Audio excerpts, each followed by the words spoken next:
Assalamualaikum warahmatullahi wabarakatuh. My name is Muhammad bin Sheikh Saleh from Computer Architecture Section 3.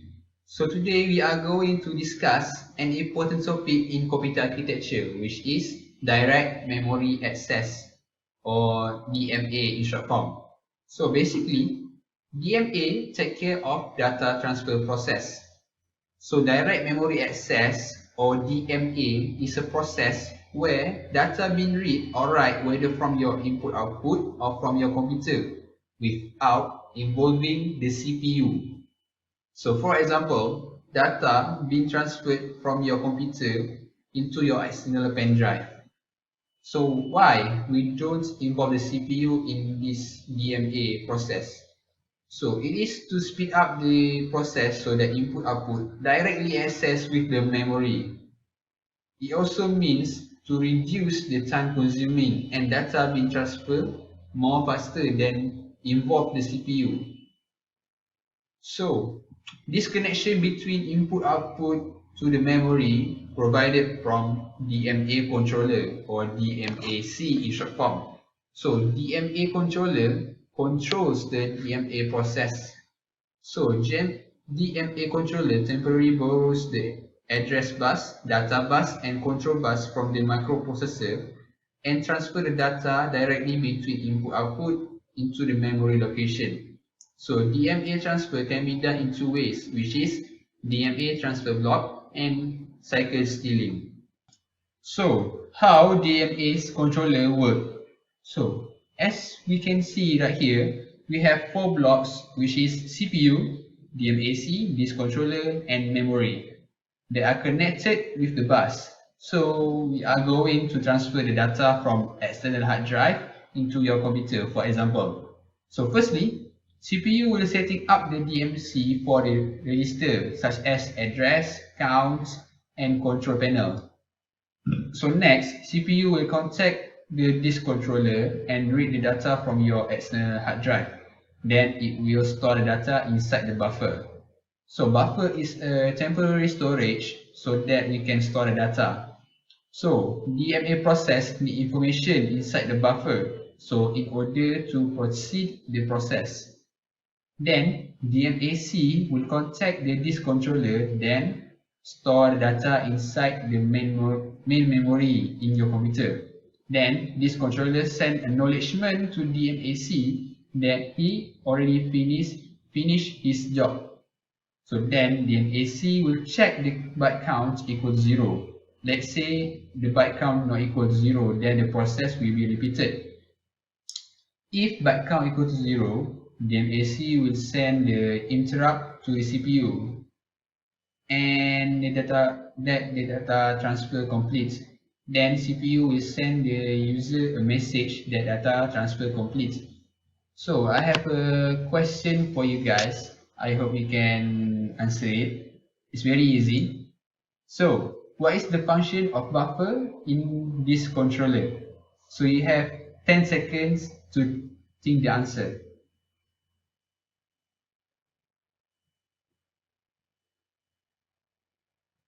Alright guys, time's up. So the answer is to store temporary data. Like I said before, function of buffer is to store temporary data. So that's all from me. Thank you.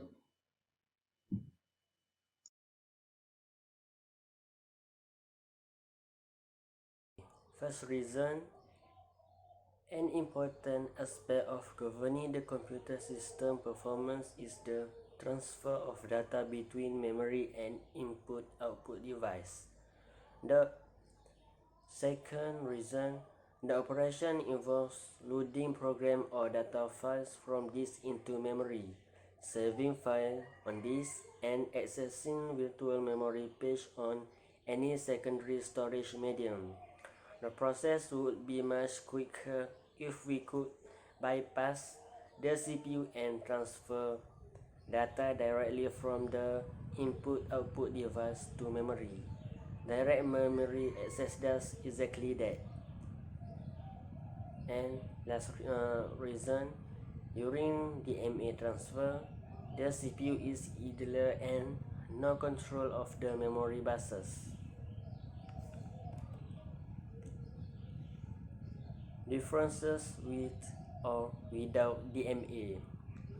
Without DMA, when the CPU is using program input or output, it is typically fully occupied for the entire duration of the read or write operation and is thus unavailable to perform other work.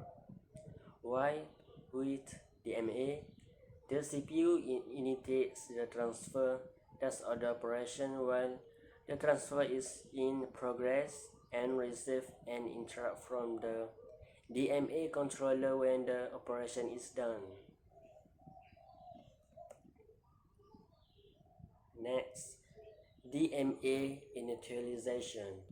DMA controller require initialization by software.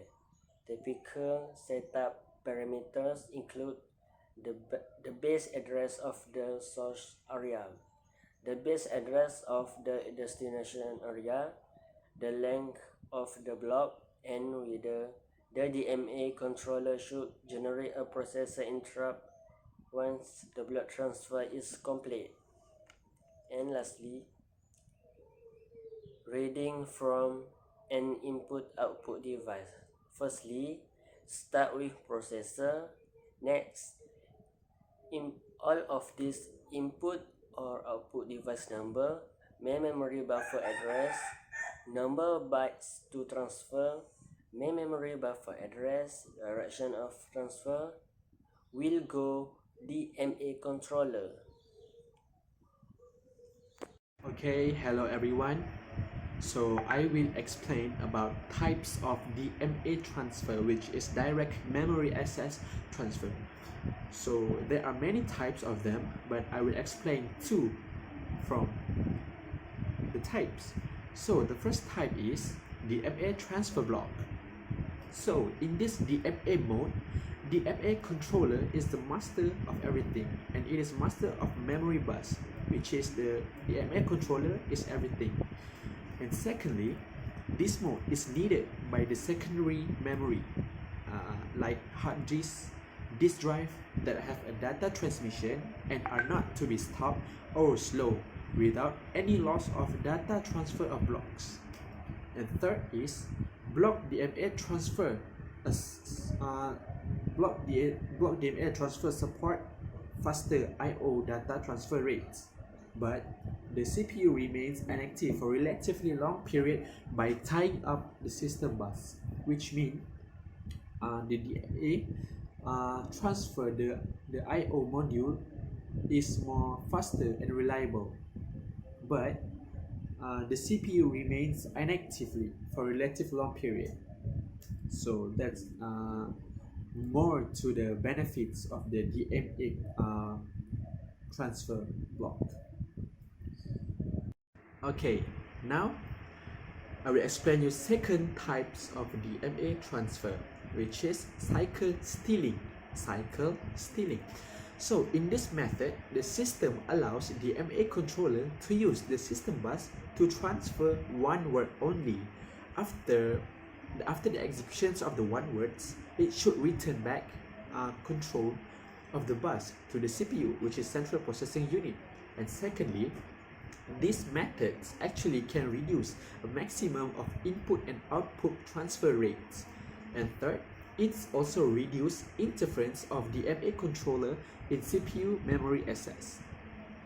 Next, it is completely eliminated by designing the DMA interface so that the system bus cycles are stolen only when the CPU is not actually using the system bus. And last but not least, this is also called as a transparent DMA, direct memory access. Okay, so as you can see, there are the block diagrams that explain everything about the DMA data transfer. So as you can see, there is a box of memory, a peripheral device, and something like the system, and 1,000 of lines that using this to transfer the rates into the memory. So as you can see, there is an address latches, and the data bus, control bus, and HLDA. So it has its own way or its own lines for the data to transfer to the memory. It's not sharing because it will might produce a bottleneck. So it's kind of busy something. So you can watch the diagram carefully and study it. So actually the diagram is showing how the DMA controller operates in a microcomputer system. So this diagram actually tell us how the DMA controller actually operate in the system in a computer. Yes. So after all that I explained just now, so I need to share one's questions and the answer. So the question is, in direct memory access transfer block, is it master of the memory bus? True or false? And the answer is true, because at the top that I said just now, the DMA controller is a master of everything. It is a master of the memory bus. So the answer is true.